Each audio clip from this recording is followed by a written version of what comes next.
Aleluia. Sinta em casa. Boa noite, pessoal. Todos bem? Uma alegria, um privilégio estar mais uma vez com os irmãos. A última vez que estive aqui foi em 2019? 2019, também ensinando no Rema, e fico feliz e honrado. No passado nós tentamos uma vinda aqui, não deu certo, mas graças a Deus esse ano deu certo. É um privilégio rever alguns, conhecer outros, e ainda mais numa noite tão especial como essa, onde seus pastores completam aí 40 anos juntos, uma noite de ceia, muita coisa especial nessa noite, e a palavra de Deus, ela vai encontrar um lugar, uma terra fértil no seu coração, eu tenho certeza disso nessa noite, amém?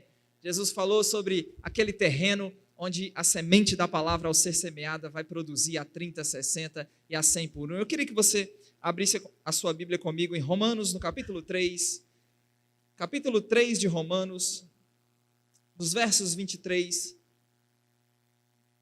e também o verso 24. Vamos ler alguns versos aqui na carta aos Romanos e vamos destacar, eu quero destacar com você a graça de Deus. Vamos falar um pouco nessa noite sobre a graça de Deus operando nas nossas vidas. Romanos 3, 23, Paulo ele está concluindo aquilo que vem demonstrando desde os primeiros capítulos, do capítulo 1, verso 18, até o capítulo 2, verso 16, ele está demonstrando que todos os não-judeus, todos os povos, os gentios, eles estão debaixo do pecado.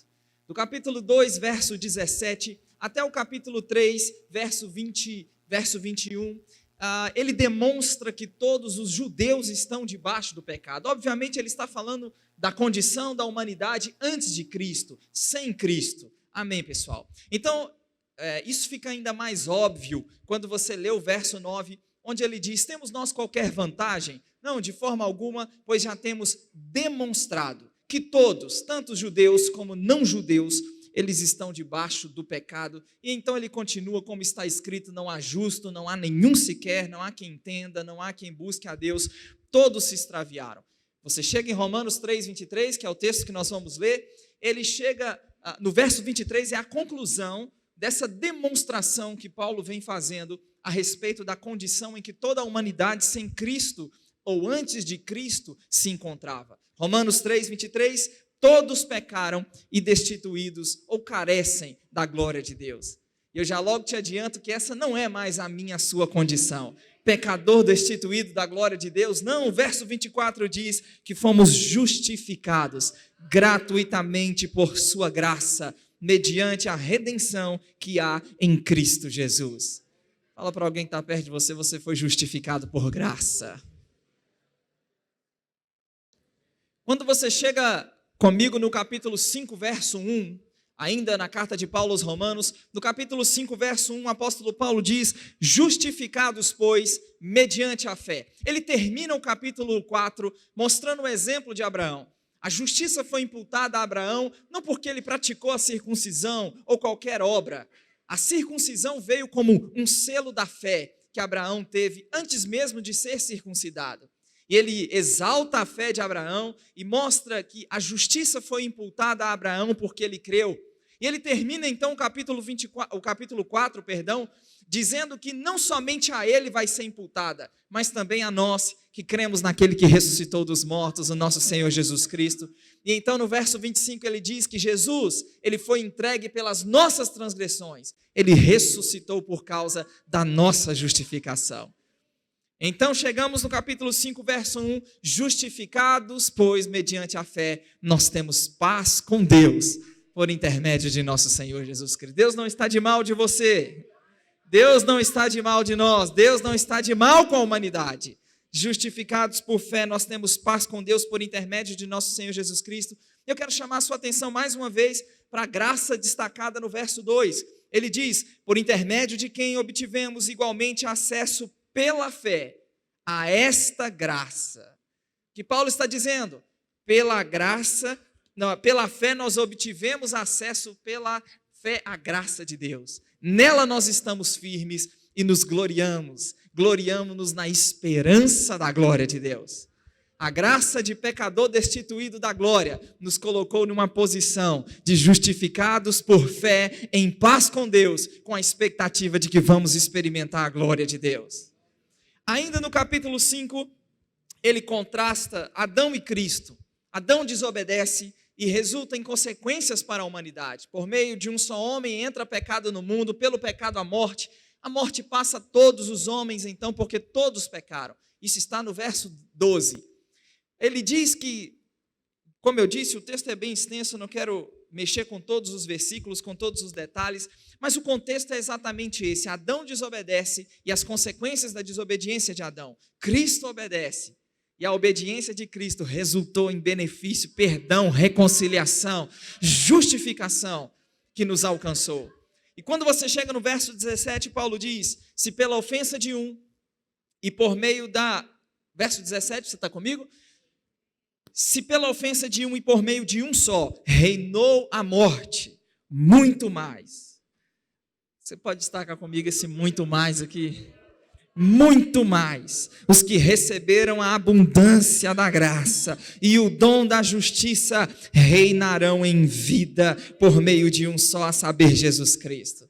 Recebemos a abundância da graça, recebemos o dom da justiça. No verso 18 ele diz, pois assim como por uma só ofensa veio o juízo sobre todos os homens para a condenação, assim também por um só ato de justiça. Que ato de justiça é esse? O Jesus, o nosso substituto, que voluntariamente se entregou pelas nossas transgressões. Ele diz, por um só ato de justiça, veio a graça sobre todos os homens para a justificação que dá vida. No verso 20 diz, sobreveio a lei para que avultasse a ofensa. Então, os meus alunos aí, rema, amanhã estaremos juntos, vamos destacar a lei, o propósito da lei, o prazo de validade da lei, tudo isso vai ser abordado durante esses dias. Sobreveio a lei para que avultasse a ofensa, ou deixasse a ofensa destacada, mas onde abundou o pecado, superabundou a graça, a fim de que como o pecado reinou pela morte, assim também reinasse a graça pela justiça. Que reina hoje? O pecado pela morte? Não. Assim como reinou o pecado pela morte, e na lei o pecado e o problema do pecado não foi resolvido, porque a lei não foi dada com o propósito de resolver o problema do pecado. Então, assim, ou a fim de que como o pecado reinou pela morte, hoje o que reina é a graça pela justiça para a vida eterna mediante o nosso Senhor Jesus Cristo. O que reina sobre a minha e sua vida hoje é a graça pela justiça para a vida eterna. Éramos ou estávamos na condição de pecadores destituídos da glória de Deus, mas fomos justificados por sua graça, mediante a redenção que há em Cristo. Recebemos a abundância da graça. Onde abundou o pecado, superabundou a graça. Sabe, irmãos, o que eu quero compartilhar com você nessa noite, e de forma geral, a importância de uma doutrina pode ser medida pela ênfase que a Bíblia dá em determinada doutrina.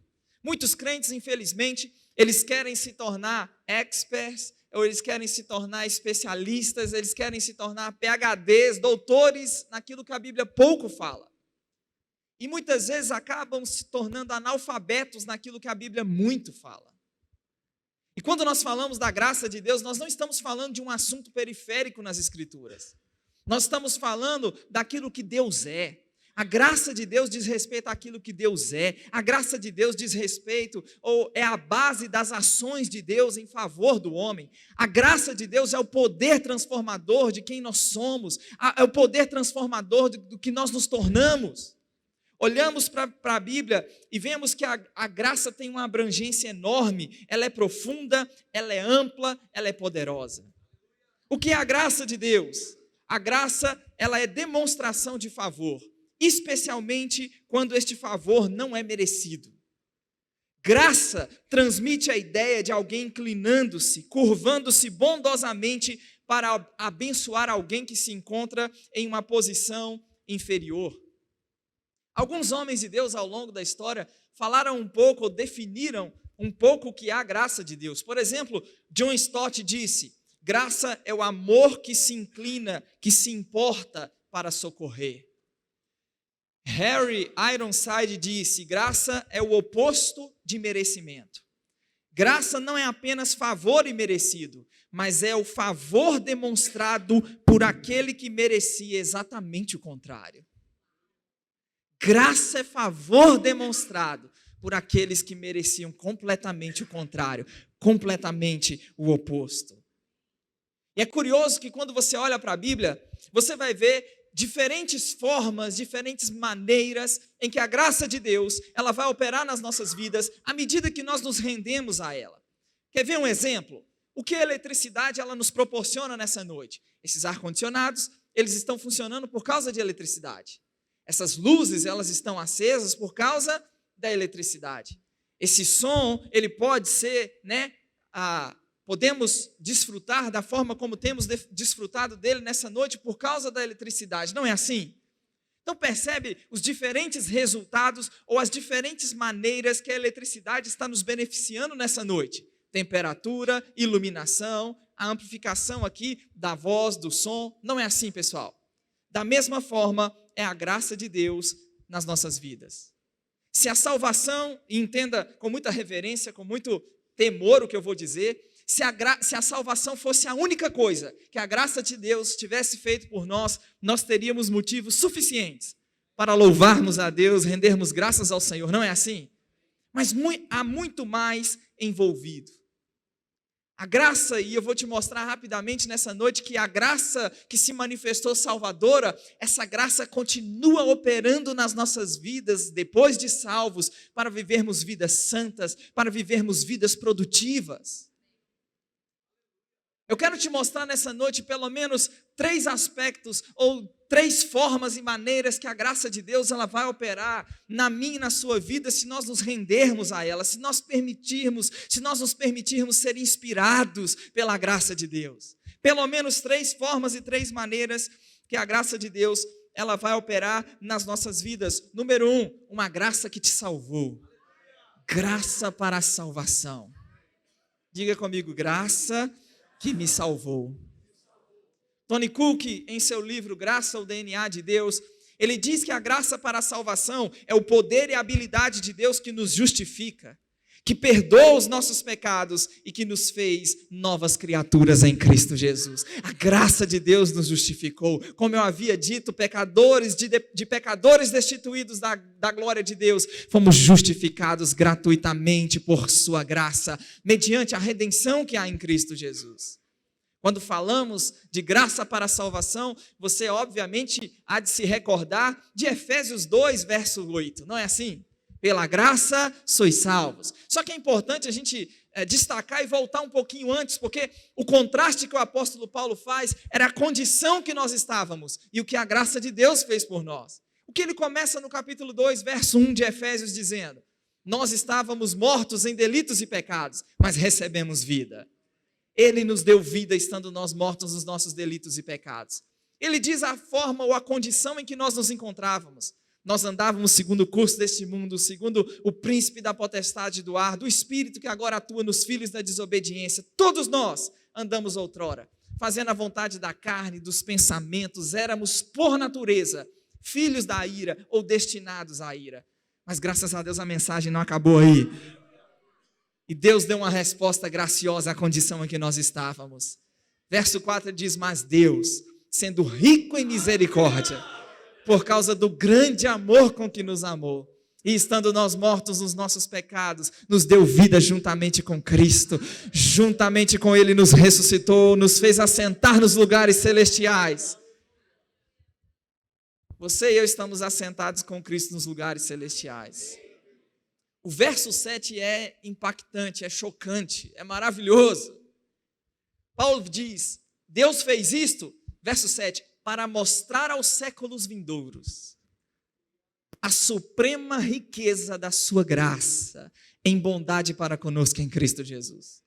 Quando ele diz séculos vindouros, ele está falando da eternidade. O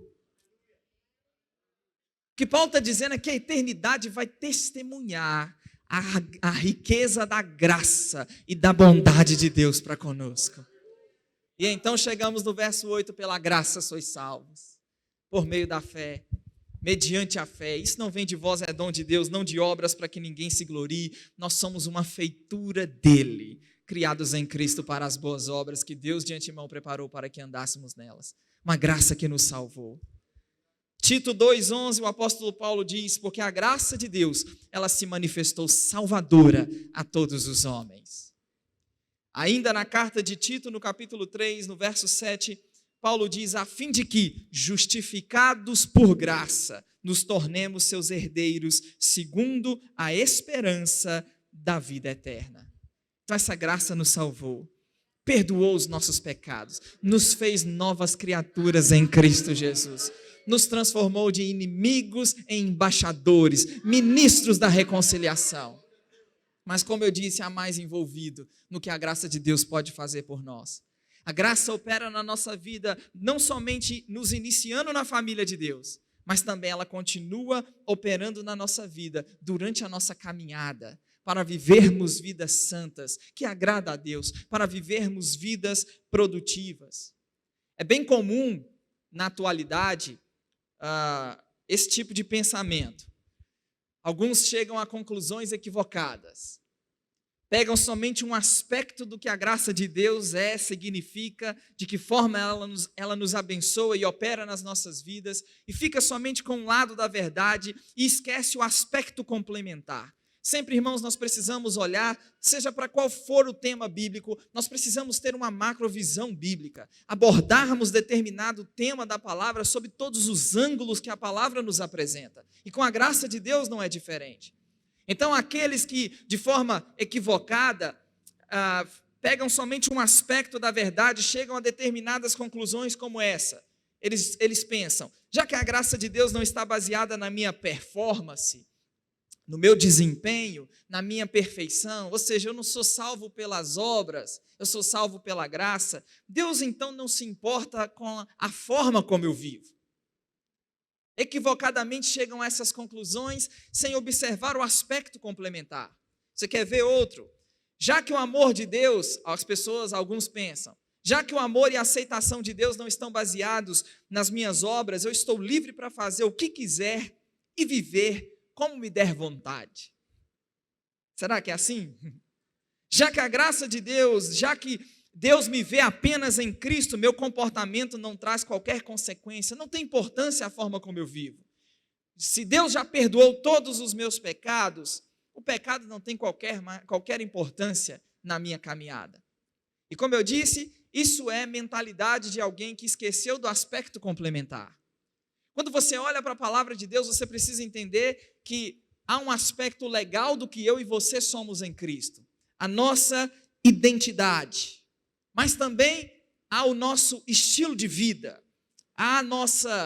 Você olha e entende em Cristo a sua posição, mas também entende a sua prática. Quem está comigo? Quem está entendendo isso nessa noite? O aspecto legal, o aspecto experimental. A identidade, ou seja, aquilo que eu sou em Cristo, mas também o meu estilo de vida, a minha posição em Cristo, mas também a minha conduta. Se você observar comigo, de novo, nos textos em que nós acabamos de destacar, volta lá comigo para Romanos. Vamos destacar mais uma vez todos esses textos e a graça de Deus e a forma como Paulo revela a graça e a bondade, o favor de Deus, a nosso favor, que nos beneficiou. Então, verso 2, mais uma vez, Romanos 5, verso 2. Obtivemos, por intermédio de Jesus, temos paz com Deus, e ele diz, por intermédio de quem? Obtivemos igualmente acesso pela fé a esta graça. Tivemos acesso, foi nos dado acesso à graça. 5,17, recebemos o dom da justiça, mas também recebemos a abundância da graça. Romanos 5,20, onde abundou o pecado, superabundou a graça. Então, no 21, a fim de que como o pecado reinou pela morte, reinasse a graça pela justiça para a vida eterna. Se você para a leitura somente no capítulo 5, você perde o aspecto complementar. Você perde o que Paulo vai ensinar a respeito do estilo de vida, do comportamento, da vida diária, daquele que entendeu que foi justificado por graça, que recebeu a abundância dela. Amém? Quando se chega no capítulo 6, o que você tem? Qual é a mensagem? Que diremos, pois? Permaneceremos no pecado para que a graça seja mais abundante? Qual é a resposta de Paulo? De modo nenhum. Como viveremos ainda no pecado, nós os que para ele morremos? Diga, eu morri para o pecado. Para a gente ganhar tempo, deixa eu parafrasear o que ele vai explicar nesse capítulo. Que a natureza pecaminosa foi sepultada juntamente com Cristo quando Cristo foi sepultado. Quando Cristo foi sepultado, a natureza pecaminosa, o corpo do pecado, foi sepultado juntamente com Cristo. Quando Cristo ressuscitou dos mortos, se ergueu com ele um novo homem para vivermos uma nova vida. Você vai para o verso 11, vai comigo para o verso 11 do capítulo 6, então ele diz: assim também nós devemos considerar a nós mesmos mortos para o pecado, vivos para Deus em Cristo Jesus. 12, olha a linguagem de domínio, de controle, de autoridade. Não reine, portanto, o pecado em vosso corpo mortal, de maneira que obedeçais às suas paixões, nem ofereçais cada um os membros do seu corpo ao pecado como instrumentos de iniquidade, mas oferecei-vos a Deus como ressurreto dentre os mortos, e os vossos membros a Deus como instrumentos da justiça. 14, porque o pecado não terá domínio sobre vós, porque não estás debaixo da lei, vocês estão debaixo da graça. Agora, na mensagem do apóstolo Paulo, estar debaixo da graça não é sinônimo para pecar. Para o apóstolo Paulo, estar debaixo da graça significa que debaixo da graça o pecado não tem mais domínio sobre vocês. Obtivemos pela fé igualmente acesso pela fé a esta graça, nela estamos firmes. Recebemos a abundância da graça. Superabundou a graça de Deus sobre a nossa vida. O pecado reinou pela morte, mas o que reina hoje na minha e na sua vida é a graça pela justiça. E a graça, e onde eu quero chegar com você nessa noite? A graça, ela não somente perdoou os nossos pecados, como também ela nos tirou da autoridade, do domínio, do governo do pecado. O pecado não tem mais domínio sobre nós hoje debaixo da graça, porque a graça não só nos salvou, mas a graça também rompeu com a escravidão do pecado, nos tirou do domínio, do poder, da autoridade do pecado. O pecado não tem mais domínio sobre nós. Não estamos mais debaixo da lei, estamos debaixo da graça. Mas talvez, sabiamente, alguém diga: tudo bem, Tiago, eu entendi que sou salvo por graça. Essa mesma graça que me salvou, essa graça, e uma das formas e das maneiras que essa graça de Deus operou trazendo salvação na minha vida é me tirando da escravidão do pecado. Quem entendeu isso? Amém. Mas alguém sabiamente talvez diga: mas eu ainda tenho fraquezas. Eu ainda peco. Quem tem fraquezas? Você sabe que teremos que lidar com fraquezas até a glorificação do nosso corpo. Uma promessa de transformação, de glorificação. Paulo diz que a nossa pátria está nos céus, de lá nós aguardamos o nosso Salvador, o Senhor Jesus Cristo. Filipenses 3:20, ele vai transformar esse corpo de humilhação para ser igual ao corpo da sua glória. Mas até que isso se cumpra, nós teremos que lidar com fraquezas, teremos que lidar com tentações. E vamos colocar os pingos nos is. Uma coisa é ser tentado, outra coisa completamente diferente é ceder à tentação. O que é a tentação? A tentação é a provocação do desejo que pode ser controlado. Por que pode ser controlado? Porque não somos mais escravos do pecado. O que é o pecado? O pecado é a tentação que não foi controlada. Quando cede à tentação. Mas você sabia que a graça não só te salvou? E a forma, uma das maneiras e um dos aspectos dessa salvação é nos tirando da escravidão do pecado, mas a mais envolvida, essa graça que te salvou, é essa mesma graça que continua operando na minha e na sua vida, nos dando poder para vencer a fraqueza e a tentação. Se você vai comigo para Hebreus no capítulo 4, Hebreus no capítulo 4, no verso 15, Hebreus capítulo 4, e o verso 15. O autor aos Hebreus diz: porque não temos sumo sacerdote que não possa compadecer-se de nós nas nossas fraquezas. O que Hebreus está dizendo é que nós temos um sumo sacerdote e que ele pode se compadecer de nós na nossa fraqueza. Então percebe que ele não nega o fato que temos fraquezas. Amém, gente? Porém, ele diz que há um socorro, há um escape, há um sumo sacerdote que se compadece de nós.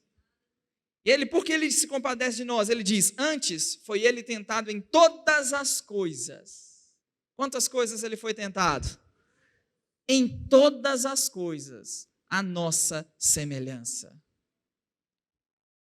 Então, não se sinta horrível por ser tentado por coisas horríveis. A nossa semelhança, em todas as coisas, ele foi tentado. Mas sem pecado. É por isso que Hebreus que diz que ele é esse sumo sacerdote que pode se compadecer de nós. Se compadecer de nós com qual razão? Com qual propósito? Com qual objetivo? Na experiência da tentação, nós não venhamos a sucumbir à tentação. Nós não venhamos a ceder à tentação. Como funciona isso na prática? Ele explica no verso 16. Já que temos esse sumo sacerdote que passou pela experiência, sentiu na pele o que eu e você sentimos, o que eu e você passamos, Hebreus diz: aproximemo-nos, acheguemo-nos, portanto, confiadamente, junto ao trono do que está escrito aí? Trono da graça, a fim de recebermos misericórdia e acharmos graça para socorro em ocasião oportuna. Você quer mastigar comigo esse versículo? Trono na Bíblia, presta atenção no que eu vou te dizer. Trono na Bíblia fala de juízo. Mateus 25, exemplo. Mateus 25, 31 fala do juízo sobre as nações. Filho do homem, quando vier na sua glória, se assentará no trono. Todas as nações serão reunidas na sua presença. Ele vai separar uns dos outros, como o pastor separa os cabritos das ovelhas. Vai pôr as ovelhas à direita, os cabritos à esquerda, e dirá aos que estiverem à sua direita: entrai na posse do reino que vos está preparado desde a fundação do mundo. Apocalipse, capítulo 20, verso 11, fala de um juízo do trono branco, onde todos os não crentes serão julgados pelas suas obras e então lançados no lago que arde com fogo e enxofre. Só que quando você lê Hebreus 4,16, o trono aqui não é de juízo. O trono aqui é um trono de graça.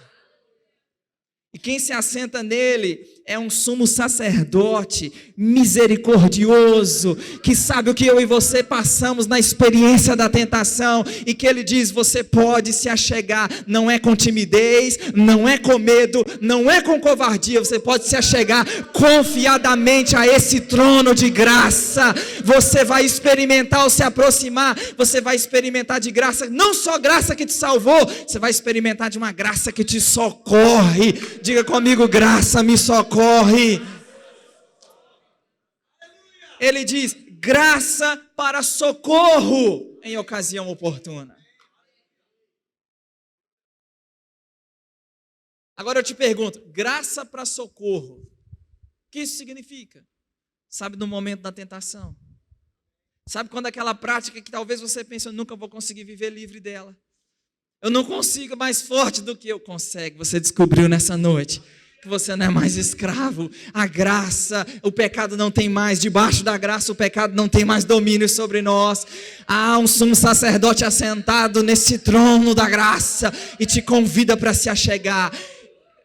Talvez você esteja pensando: trono da graça, a chegar confiadamente junto ao trono da graça. Onde está o trono da graça? Não é um lugar físico. O trono da graça está uma oração de distância. O trono da graça está um clamor de distância. Está um clamor por socorro. Está um clamor por interferência, por intervenção dele.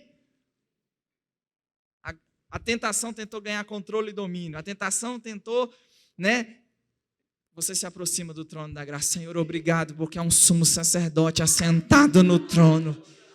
Ele passou pela experiência, ele sentiu na pele o que eu estou sentindo na tentação. Senhor, obrigado porque eu me aproximo do trono da graça. Eu sei que graça que me socorre está operando na minha vida.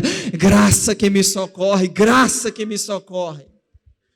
Acabou, te pergunto e te garanto. Para onde foi a tentação? Até um momento oportuno. Não significa também, ou não significa com isso que não mais seremos tentados. Até um determinado momento oportuno. Mas o que eu quero te dizer nessa noite é que, infelizmente, muitos filhos de Deus, eles estão tão programados ao pecado, que eles esperam que o pecado inevitavelmente vá acontecer. E muitos crentes estão sempre prontos para se erguerem ou se reerguerem depois de caírem. E a mensagem que eu vim nessa noite te dizer e te contar é que você e eu, a ajuda vem antes da queda. Se cair, temos um sumo sacerdote. Lembra de 1 João 9, se confessarmos os nossos pecados, Ele é fiel e justo para nos perdoar os pecados e nos purificar de toda a injustiça. Ei, mas há um estilo de vida que Deus deseja para nós. Há um estilo de vida que Deus está planejando e que em Cristo Ele planejou e Ele espera que vivamos. A ajuda vem antes da queda. A graça que salvou é a mesma graça. Tito, eu mencionei agora há pouco e eu queria que você já fosse ficando em pé comigo para orarmos. Tito, eu mencionei agora há pouco, a graça se manifestou salvadora a todos os homens. Paulo diz, educando-nos. Essa graça que nos salvou, ela também nos educa.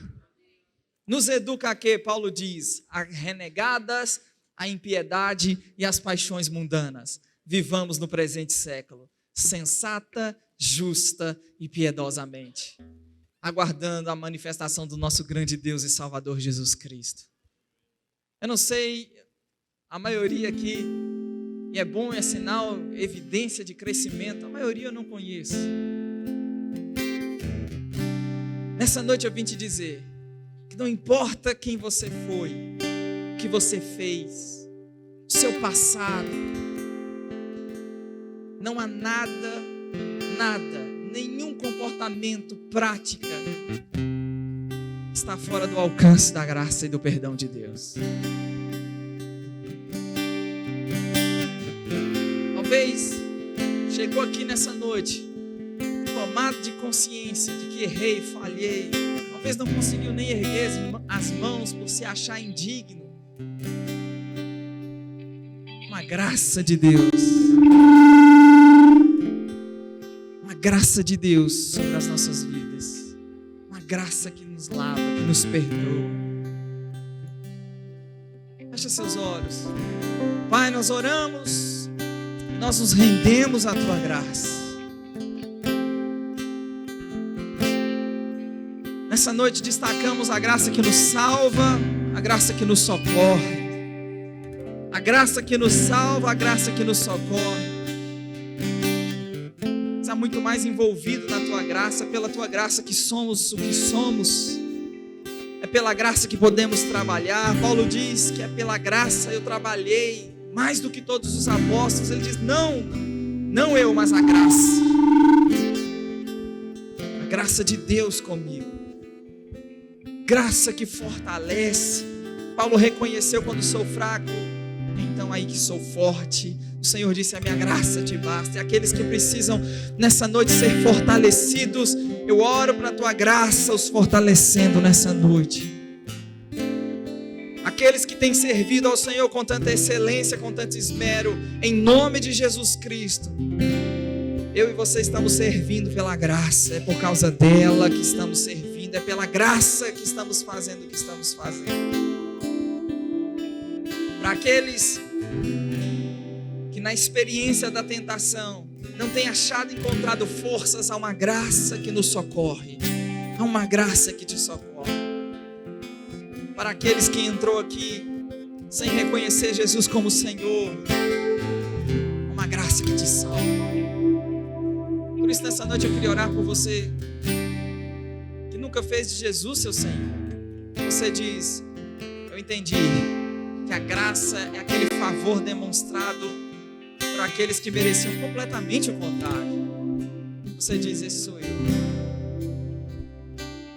porque merecemos, porque é a bondade, é a graça, é o perdão dele manifesto.